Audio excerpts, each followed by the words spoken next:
There's a famous quote by George Eliot, "It's never too late to start something new."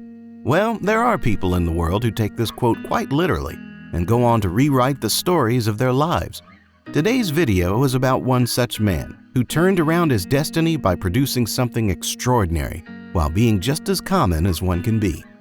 Today, we will be discussing the life of Mr. Henry Ford, who became the founder and CEO of the Ford Motor Company and became a model for all those who are looking out for motivation and reason to change their lives into something worthwhile while they go along following their passion. So, without further ado, let's get straight into it. Early life of Mr. Henry Ford. Eldest among the 6 siblings, Henry Ford was born to Mary and William Ford on July 30th, 1863 in Wayne County, Michigan. This county was where the father of Henry Ford settled after migrating from County Cork, Ireland to the United States of America in 1847. The settlement by the folks of Henry Ford was on farmland in Springwells Township, to be specific, and earned their living by cultivating the land, basically by being farmers. It's surely a surprise for everyone as someone from commoners like a farming family living in a small county could end up becoming an automobile tycoon. Although no one in his ancestors was an automobile geek, at least that's what we know from all the things revealed by Mr. Ford himself. Still, he adopted this distinct interest in mechanics, especially mechanical engines. At that time, only engines known to humankind were the steam engines, so Henry developed a keen interest in building an engine of his own. At merely the age of 12, he had equipped himself with the tools which he used to play around with in the machine shop. First engine developed by Henry Ford. At the age of 15, he developed his first steam engine by using the expertise he gained through several apprenticeships in Detroit and the tools he had equipped himself with. What were you doing when you were 15? Well, my guess is you were probably enjoying the rise of your teenage years in your high school. At least that's what I was busy doing. This shows how big of an accomplishment this was for the son of a farmer to develop his steam engine in a small shop in Detroit. Apprenticeships and Training. Well, considering the magnitude of the accomplishment at those early years when it wasn't as easy to build something, on the other hand, a steam engine altogether isn't less than turning the impossible into possible. If it had been one of us, we would have been busy boasting off and getting all the appraisals from the world. But this guy isn't common when it comes to following his passion. He joined a machinist's apprenticeship at various sites in Detroit, where he kept on working on increasing his learning and knowledge. He worked not only on machines, but he got a chance to set up and repair the Westinghouse steam engines, through which he gained an immense understanding of all the things he needed to start his career as the first one to build a gasoline engine. A gasoline engine. Henry wasn't a common person when it comes to putting his learnings into developing something. He already had the accomplishment of developing a steam engine to his name, but where a common would usually stop, Henry began. He tirelessly worked on his interest in building an internal combustion engine, and one fine winter in 1893, Henry Ford accomplished another goal of his by building a one-cylinder internal combustion gasoline engine. This engine was mounted to a wooden table and was successful in putting life and movement into that piece of table. This was the start of his career in building a gasoline engine which later turned into a dream come true. However, as for everything awesome, it always starts from something small, something very minute. This wasn't a significant achievement just because it marked the start of a career of Henry in gasoline engine manufacturing.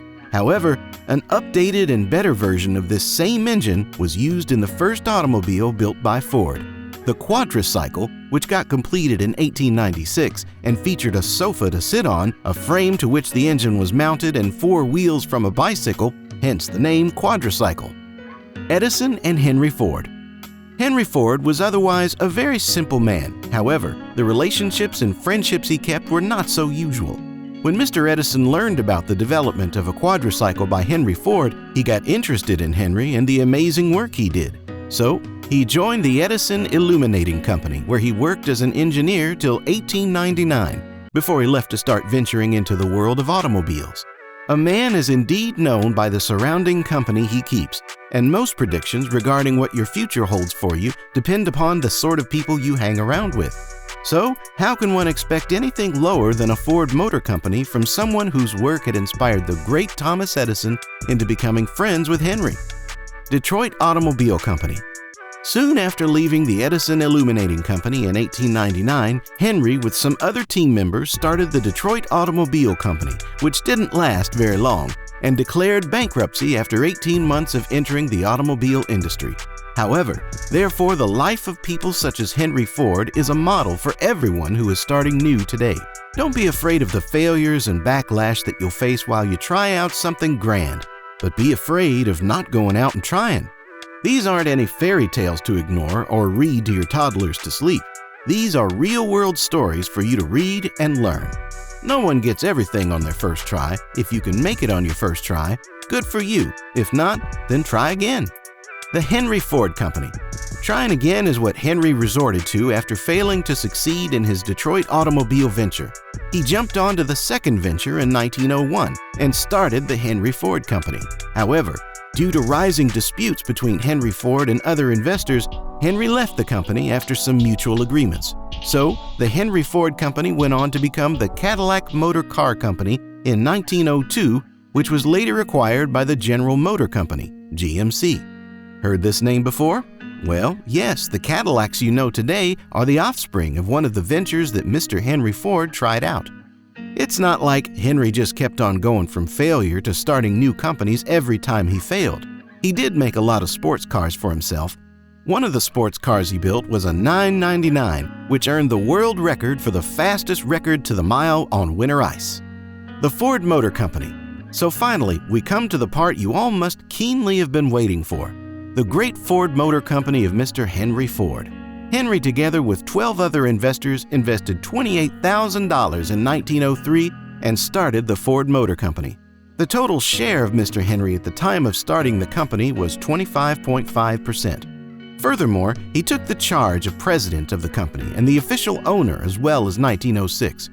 Although started as a shared venture, however, Henry, Clara the wife, and Edsel, the only son of Henry, became the sole owner of the Ford enterprise in 1919. The rise of the company can be figured out just through the fact that Ford was producing over 90% of the total automobiles being used and purchased across the globe. Present. Today, the Ford Motor Company has a standing in the automobile industry when it comes to producing one of the best cars across the globe in all ranges and providing automobiles to their customers from all segments. From manufacturing some of the most compact and reasonable hatchbacks to producing big trucks like Ford Raptor 150 and roaring sports cars such as a Mustang, summarizing this by a slogan on Ford's current website, "Something for everyone." So next time someone pushes you down by saying that you can't make it, just believe that if someone living in a small county in Michigan with a farming background can end up becoming a business magnate, why can't you do wonders? Of course, you can. So what are you waiting for? Go on and achieve what you have always dreamt of, because it's never too late. And that's it for today. I hope you liked it. If you did, please subscribe to the channel and hit the bell icon for future notifications from our channel.